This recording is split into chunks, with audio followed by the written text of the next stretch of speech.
Putri menutup mulutnya dan terbatuk dengan sopan untuk menutupi rasa malunya. Putri, kamu baik-baik saja? Safira Baskara segera menuangkan segelas air untuk Putri dan berbicara dengan tenang. Cuacanya agak panas akhir-akhir ini. Kamu perlu minum lebih banyak air. Gunung berapi kecil di hati Putri akan meletus. Dia sangat ingin menggali lubang dan mengubur Safira di dalamnya. Lupakan saja, dia tidak mengerti petunjuknya. Dia memberitahu Safira secara terang-terangan. Safira, bukankah kamu baru saja memberitahuku bahwa kamu ingin menunggu sampai kakakmu pulang untuk makan malam bersama? Karena ada yang ingin kamu tanyakan padanya. Setelah petunjuk Putri, Safira akhirnya teringat rencana mereka. Dia tersenyum canggung pada Putri dan kemudian berlari menuju Yuda Baskara. Kakak, kamu sudah pulang? Yuda melirik dan tidak berkata apa-apa. Safira menggaruk kepalanya dan melanjutkan dengan senyum konyol. Kakak, kamu menjalani hari yang melelahkan hari ini. Aku sudah meminta pembantu untuk menyiapkan makanan favoritmu. Jika ada yang ingin kau katakan, katakan saja padaku secara langsung. Dia tidak menghargai Safira yang bertele-tele. Biasanya adiknya tidak akan bertingkah seperti ini, jadi dia pasti membutuhkannya untuk melakukan sesuatu hari ini. Yuda bisa menebak apa yang sedang terjadi. Kak, aku hanya ingin mendengar lebih banyak tentang Kak Gavin dan masa lalunya. Ketika aku berumur sekitar 4 tahun, dan Kak Gavin berumur sekitar 16 tahun, apakah dia pernah ke negara lain selama beberapa bulan sebelumnya? Safira berterus terang, dia adalah orang yang jujur dan tidak tahu bagaimana bertele-tele. Dua pernyataan menyanjung tadi sebenarnya diajarkan oleh Putri. Nak, bagaimana menurutmu? Menurutmu, apakah sebagai presiden masa depan, dia bisa pergi ke negara lain dan tinggal di luar negeri selama beberapa bulan? Saat berbicara dengan Safira, Yuda malah melihat ke arah Putri, yang berpura-pura makan dengan serius dan menguping pembicaraan mereka. Tampaknya Tuan Presiden mereka sangat mengenal gadis kecil ini, dan tahu bahwa dia tidak akan menyerah begitu saja. Presiden sudah memperkirakan hal ini dan memberitahu Yuda sebelum dia kembali ke rumah. Oleh karena itu, Yuda mempraktikkan jawabannya dengan baik. Oh, aku sudah mengetahuinya. Mendengar jawaban Yuda, Safira mengungkapkan kepuasannya dan menatap Putri dengan bangga. Dia ingin memberitahu Putri bahwa dia benar. Putri terdiam. Saat ini, Putri hanya punya satu rencana di benaknya, yaitu berhenti berteman dengan Safira dan mengabaikan si bodoh ini di masa depan. Safira tidak terlalu peduli dengan hal lain. Dia sangat bersemangat sehingga dia meminta para pembantu untuk menyiapkan makan malam. Putri, aku juga sudah meminta mereka menyiapkan hidangan favoritmu hari ini. Kamu harus makan lebih banyak nanti. Putri tersenyum sopan dan berkata, tentu, terima kasih Safira. Sebenarnya dia merasa sangat kenyang. Dia sebenarnya sangat marah karena Safira yang konyol ini. Namun, ia memiliki kecerdasan emosional yang tinggi, sehingga tidak mudah menunjukkan emosinya. Setelah mendengar percakapan antar kakak beradik, Putri memahami satu hal dengan jelas.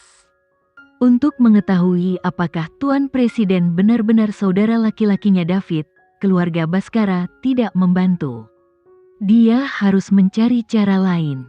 Yuda adalah bawahan terpercaya Gavin. Bahkan jika Gavin sedang bepergian ke luar negeri, informasi ini pasti bersifat rahasia. Jadi bagaimana dia bisa menyebarkan informasi ini?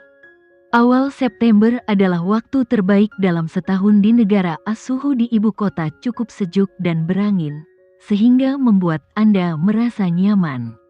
Namun perbedaan suhu antara siang dan malam cukup besar. Pada siang hari, cuacanya nyaman, tetapi pada malam hari akan sangat dingin. Hari ini, gerimis tiba-tiba mulai turun setelah tengah malam, dan angin juga semakin kencang. Setelah makan malam, Putri kembali ke kamarnya sendirian dan menyalakan laptopnya untuk mencari informasi relevan tentang presiden di internet. Terlepas dari berita apapun yang dia temukan, termasuk kabar baik dan buruk dari presiden, dia mencatatnya dengan jelas dalam sebuah file, karena dia ingin membandingkan berita tersebut nanti. Jika ada yang salah dengan kronologi pemberitaannya, atau ada celah lain, dia pasti bisa mendeteksinya. Sejak kecil, Putri sangat serius dalam menjalankan tugasnya, apalagi hal ini berkaitan dengan kakaknya David. Ketika dia sibuk, dia bahkan tidak mencatat waktu. Baru setelah langit di luar jendela berubah cerah, dia menyadari bahwa dia belum tidur sepanjang malam. Dia hendak bangun dan mencuci muka, dan dia bersin beberapa kali. Pada malam hari, suhu sangat dingin dan dia lupa menutup jendela. Angin dingin bertiup ke dalam ruangan saat dia duduk di mejanya bekerja. Dia melihat dirinya di cermin. Mata dan hidungnya memerah. Dia tampak seperti kelinci putih kecil yang malang. Jika keluarganya melihatnya seperti ini, mereka pasti akan merasa kesal. Sama seperti di masa lalu, setiap kali dia masuk angin atau demam, hal itu akan menimbulkan kekacauan di rumah. Dari kakek neneknya hingga si kecil berharga, mereka semua sangat perhatian terhadapnya. Memikirkan keluarganya, Putri merasa sangat hangat hatinya. Tapi ketika dia berpikir bahwa tindakannya baru-baru ini akan membuat mereka khawatir, dia sedikit menyalahkan dirinya sendiri. Nenek dan kakek, jangan sedih. Saat aku berhasil menemukan kakak David, dan setelah aku bertemu dengannya, aku pasti akan terbang kembali secepatnya. Kakek dan neneknya semakin tua, dan mereka merasa senang bisa merawat cucu dan cucu mereka. Ketika anak-anaknya tidak berada di sisinya, mereka akan merasa sangat gelisah. Sehari sebelum ulang tahunnya, kakeknya menggandeng tangannya dan berkata bahwa dia telah menyiapkan hadiah ulang tahun khusus untuk perayaan kedewasaannya.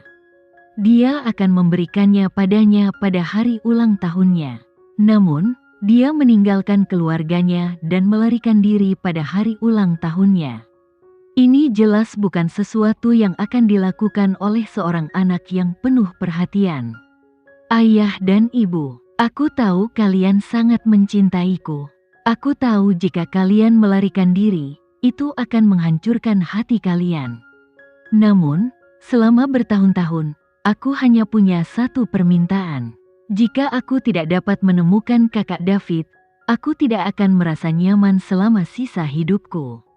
Ayah, ibu, kamu akan mendukungku, bukan? Putri berada di negeri asing, dan saat ini, dia sangat membutuhkan keluarganya untuk memberikan kekuatannya. Setelah berbicara sendiri di cermin, Putri tersenyum cerah. Putri, ayolah. Selama kamu bekerja keras, kamu pasti akan menemukan kakakmu David. Orang tuamu sangat mencintaimu, dan mereka pasti akan mendukungmu. Ya, dia percaya pada kerja keras dan tekad.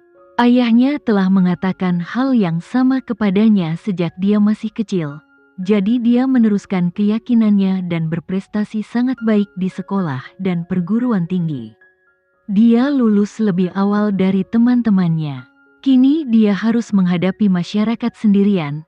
Dia pasti akan menghadapi banyak masalah yang belum pernah dia temui sebelumnya. Namun, itu tidak menjadi masalah. Seperti kata pepatah, ketika ada kemauan, selalu ada jalan. Tidak ada yang bisa mengejeknya. Dia perlu mempercayai dirinya sendiri. Dia tidur siang dulu, dan setelah dia bangun, dia akan terus mencari saudara David. Putri masuk angin dan demam tinggi. Demam membuatnya pusing dan pening, serta merasa sangat disorientasi. Dia merasa dikukus hidup-hidup. Tubuhnya sudah lama dipenuhi keringat, membasahi piyama tipisnya. Air. Setelah sekian lama, dia mencoba berteriak dengan kesakitan. Putri merasa dia hampir kehilangan suaranya, dan air di tubuhnya hampir mengering. Dia sangat ingin minum air, tetapi dia sangat lemah sehingga dia tidak memiliki kekuatan sama sekali. Dia hampir tidak punya tenaga untuk menggerakkan bibirnya. Setelah berjuang secara internal untuk beberapa saat, dia tertidur lagi dengan mengantuk. Keluarganya telah merawatnya dengan baik selama masa pertumbuhannya, dan dia telah berlatih menari dan seni bela diri sejak dia masih kecil. Oleh karena itu, dia adalah orang yang sehat dan bugar.